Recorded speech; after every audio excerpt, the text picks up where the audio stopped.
Assalamualaikum warahmatullahi wabarakatuh. Salam sejahtera bagi kita semua.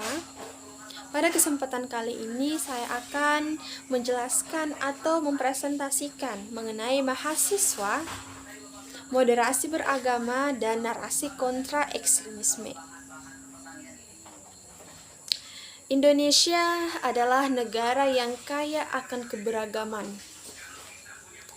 yang kaya akan agama, keberagaman suku, keberagaman ras, keberagaman budaya itu sendiri, yang keberagaman itu adalah anugerah yang Allah Subhanahu wa taala berikan kepada bangsa kita Indonesia. Di tengah keberagaman itu kita patut syukuri, karena keberagaman itu sendiri Indonesia tetap berdiri kokoh dalam bingkai Bhinneka Tunggal Ika, berbeda-beda kita tetapi tetap satu jua. Oleh sebab itu pentingnya kita untuk bermoderasi beragama, untuk menjaga keharmonisan bangsa itu sendiri. Perlu kita ketahui bahwa moderasi beragama adalah hal untuk menciptakan toleransi dan kerukunan antara masyarakat. Moderasi dapat kita ukur dalam 4 indikator. Yang pertama, toleransi. Yang kedua, anti kekerasan. Yang ketiga, komitmen kebangsaan. Dan yang keempat, yaitu narasi mengenai serta pemahaman dan perilaku beragama yang akomodatif terhadap budaya lokal.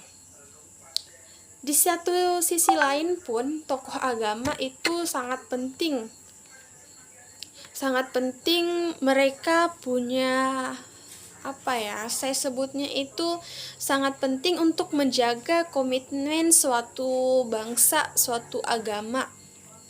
Karena tokoh agama itu kita harapkan dapat mampu menempatkan posisinya sebagai model sosial yang penting bagi bangsa untuk mewujudkan kerukunan beragama itu sendiri, kerukunan umat beragama di Indonesia. Ini ditegaskan oleh Wapres. Sangat penting mereka punya saya sebutnya itu sangat penting untuk menjaga komitmen suatu bangsa, suatu agama. Karena tokoh agama itu kita harapkan dapat mampu menempatkan posisinya sebagai model sosial yang penting bagi bangsa untuk mewujudkan kerukunan beragama itu sendiri, kerukunan umat beragama di Indonesia.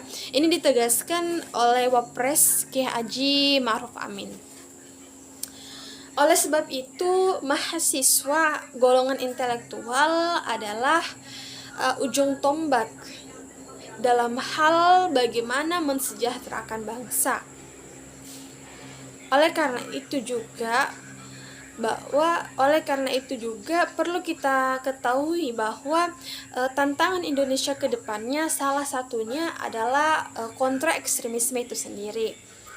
Oleh sebab itu, mahasiswa atau pemuda harus dapat mampu mencegah hal-hal itu, harus dapat mampu menggaungkan narasi kontra ekstremisme itu sendiri. Kalau melihat daripada pasal 1 ayat 2 Perpres nomor 7 tentang RANP, bahwa ekstremisme berbasis kekerasan mengarah pada terorisme adalah keyakinan dan atau tindakan yang menggunakan cara-cara kekerasan atau ancaman kekerasan ekstrem dengan tujuan mendukung atau melakukan aksi terorisme itu sendiri. Kita sebagai mahasiswa harus mampu menggaungkan hal itu sendiri, menggaungkan dalam hal menjaga keharmonisan bangsa, kita mahasiswa harus dapat mencegah hal-hal tersebut untuk bagaimana Indonesia jauh lebih aman ke depannya. Oleh sebab itu, saya akhiri pembahasan ini dengan marilah kita saling menjaga kerukunan bangsa dengan bermoderasi beragama, serta menjauhkan diri kita dan masyarakat sekitar mengenai pengaruh ekstremisme, serta senantiasa kita menggaungkan narasi mengenai kontra ekstremisme itu sendiri. Billahi taufiq wal hidayah. Wassalamualaikum warahmatullahi wabarakatuh.